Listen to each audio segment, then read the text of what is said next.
brand new video. I've just rocked up at Paulies Garage. Off to see what he's up to today. Let's go have a look. Let's go annoy him. So he does a lot of builds here, including some custom cars, hot rods, as a speciality at the moment. And there's lovely little Morgans out there. That's a rare sight. I'm looking forward to doing content on that at some point. Hello, Chris. Hey. How are we doing? All right? What are you up to today? Oh, I'm working. hang on a minute. Hi, everybody. There's Chris. Hello. What am I doing today? What are you up to? Hot rods. Hot rod stuff. No, What are you doing hot rods today? I'm literally doing the rear tailpiece that we've come through. I'm coming. Sorry, state. The rear end rotten out, so we've been cutting out the back arches. All the tailpieces are all sort of redesigned for a bit of a looks theme for the obviously B17 bomber theme. Yeah, sure.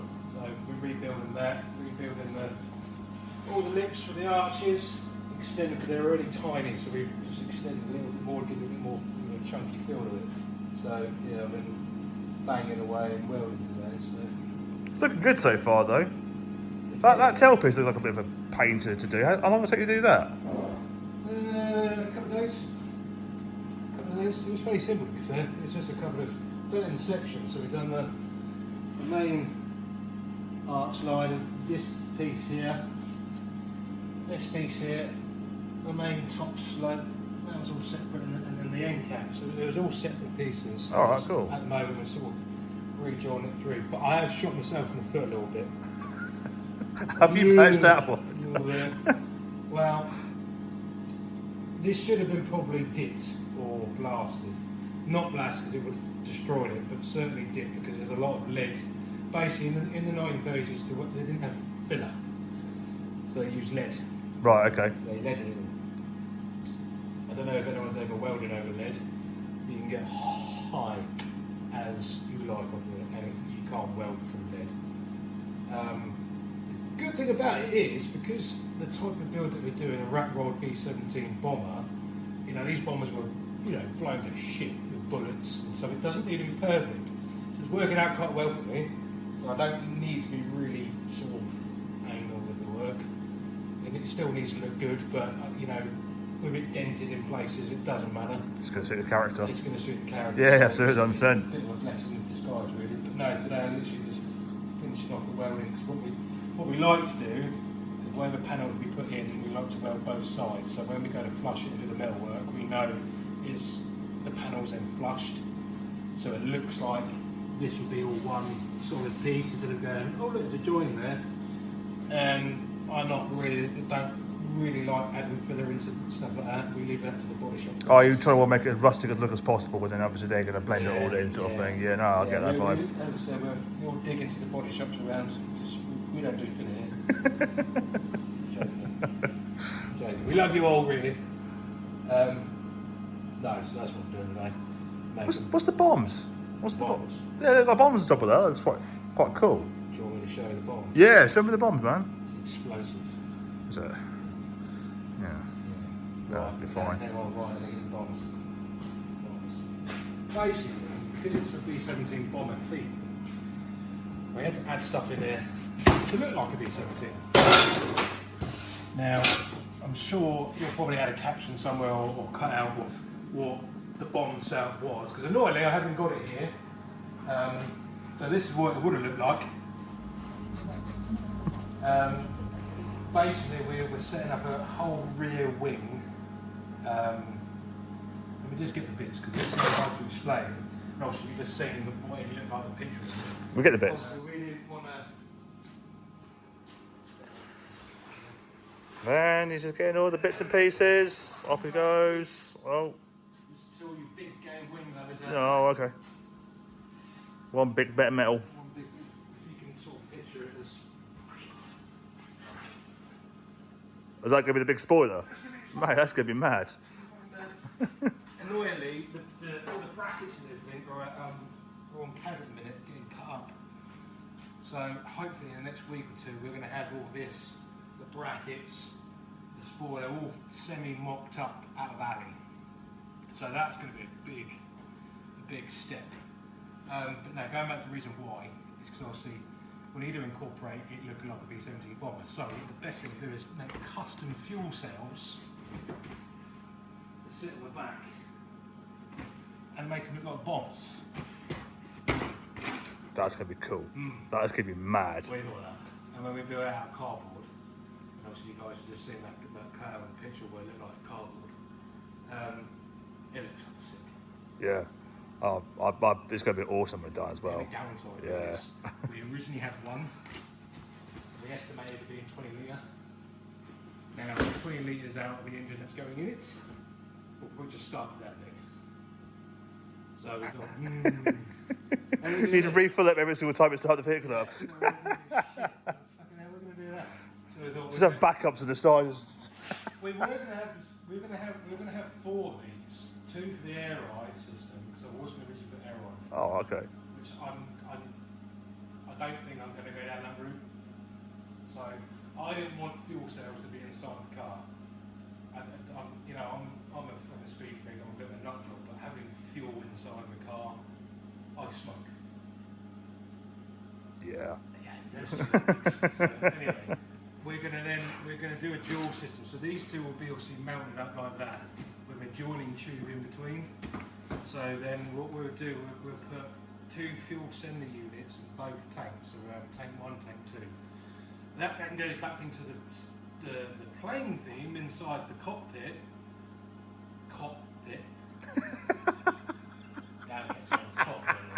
I can't help it. I stumble with my words. I was just like, okay, must be tired today. Because obviously in the cockpit there's different fuel gauges for different reserves. So it goes with the theme. So we'll put 2 fuel cylinders in it, so we can have fuel tank reserve 1, 2, etc., etc. Yeah, sure. So in total there'll be 40 litres. That should be enough to get me down the road. So to the next station. So yeah, and then we'll run that off with probably like a high pressure pump, electrical pump, straight loose. We'll just have a little an exit at the bottom of the 2, run it on a holly pump, something like that going to the car. I bet it's a lot of welding. I have a lot of welding, guys. Yeah. When you really think about it, there's going to be hours and hours and hours of work, and it's stressful.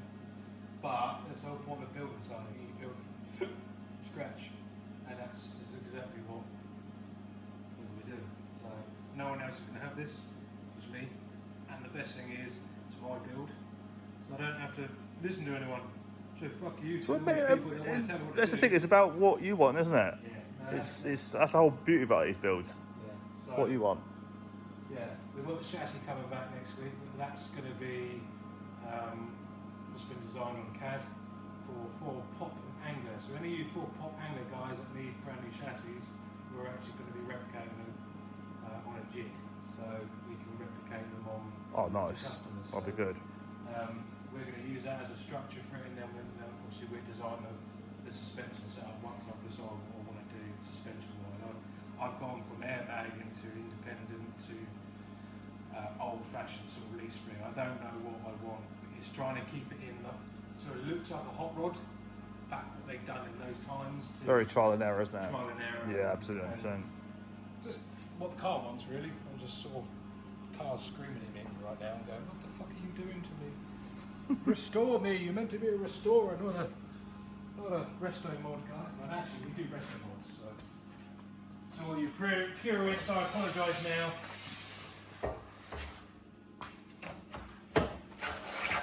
It's going to be awesome when done. It's so shiny. I love it. Love it. It looked ridiculous in cardboard. That picture you saw does not do it justice up in person. It was so Goliath. Such a feature for the car. I wasn't going to run a wing because when I sort of designed sort of a rendering of it, my rendering was so old school. I got loads of pictures and just cut them up into pieces and sort of out of different cutouts. I managed to get a design I wanted, with the roof chop. I've changed that 1,000 times. It was just original 4-inch chop. It's now a slanted 6-inch front, 2 at the back, so it's now pointed down. Yeah, I've changed it so much doing this, but it was such a feature for the back. It looks cool without the wing. But it'd be a little mad with the It's wing. a little mad with the wing. Yeah, so yeah. We're sort of doing the brackets in a way where you can remove it and you would not know it's been removed. And then add it on if, you know, I wanted to run a wing. So I'll go through phases with big gay wings where they look cool and then they don't. I don't know. People might tell me I'm an idiot. It's like Marmite Ichiban, isn't it? Very fast and furious, isn't it, big gay wings? It's like when you see like Vauxhall Astras with a wing on the back, I think all you're doing is slowing it down. It's those sort of. It looks good. So it's Marmite. So Chris, talk to me a bit more about why you're doing that inch by inch then. So when you do panel work, it's about heat distortion. So there's several ways of welding a panel on. As I said, we like to weld both sides if we can get to both sides, inside and outside. So when we do the welding side, you can either TIG it, because TIG keeps it's more heat controlled, so you don't distort the metal, because metal will shrink and expand through the temperatures. But if you're MIGging, I've always MIGged, to be honest. Panels, it's so much easier. It's not as clean. We're welding to nearly an 8-year-old car, so it's never going to be clean. I just literally blew through some lead weld there, so that woke me up a little bit. But you do it in an inch, because then you're spreading the heat over. So you start from one end and you weld a tiny bit and you move down the panel. So you're doing it in stages. So all of a sudden you'll get a full seam weld after probably about half an hour of just going back and forth with it. And also what you do, you give yourself an opportunity of hammering dollying it, because at the moment it will be naturally ripply because it's going through its hot and cold stage. Sure. Old school way of doing stuff, you can then go through and you can warm up the panel to then, it will then naturally go back to its natural state. If it doesn't, because obviously you're adding in material, it's thicker material, you would then go through the hammer and dolly stage. So now we would probably hammer and dolly this to flatten it all back out. Because the type of build it is, it's a rat rod, I don't really care about that, that's cool. So we can then just carry on letting this cool down, going back to it and being a bit patient with it. You know, a lot of people aren't patient with the welding side and, you know, plough the heat into it, and, you know, that's when the body shop guys come back in and put filler on it. So we ain't doing that. So it's a bit more of a natural, get it right first time around, and then you do the flow. You know, people will argue the toss or going, well, that's not how you do it. I don't care, that's how I've done it. So, yeah, there's several ways of doing it, but, you know, it's keeping the heat down in the panel work. And you are hammer and dolly, and you're massaging the panel, you're massaging the weld. So, and when you butt weld, you know, we always leave a gap between the two materials, so then the weld penetrates inside the join, not on top or below. So then when you come to doing the metal work and you're flushing it, when you're grinding it back to flush two pieces of panel into one again, you're not grinding the whole weld down. The weld's in between the panels, so when you flush it, there is, you know, material from the weld between the two panels. You know, it's a very old school way of doing it. You know, I'm old school, that's the way I've done it, and, you know, so we do it on every car. You know, we don't just, you know, go gun-ho at it, you know, depending on what build, if it's a high-end restoration, you know, there's a lot of time to join just one panel. I hope you guys enjoyed this part of the video. It's going to look absolutely awesome when done. We're a long way off that yet. It's still going to look good, isn't it? I mean, what you're doing so far is, hopefully you guys are enjoying episode 1 of, I don't know how many we were producing. 30 billion. Yeah. So please subscribe, because then, you know, subscribe. You get to see a proper insight, because exactly. Obviously it's so difficult to incorporate all of this into one video. It's just going to be droning on, and it's going to be easier than so many videos. Don't forget to head across to Paulies Garage for any of his builds, any work you might want to do. Give him a shout. Head across to this bloke's TikTok, his Instagram. He does loads of videos on there, so you get to see TikTok. You see a lot more content on there and what he does. Give this channel a like, and subscribe to it. In the comments, put a comment below. What do you want to see next? Let us know. What do you want us to focus on? Let us know. And until next time, hope to see you guys in the next video. Layers.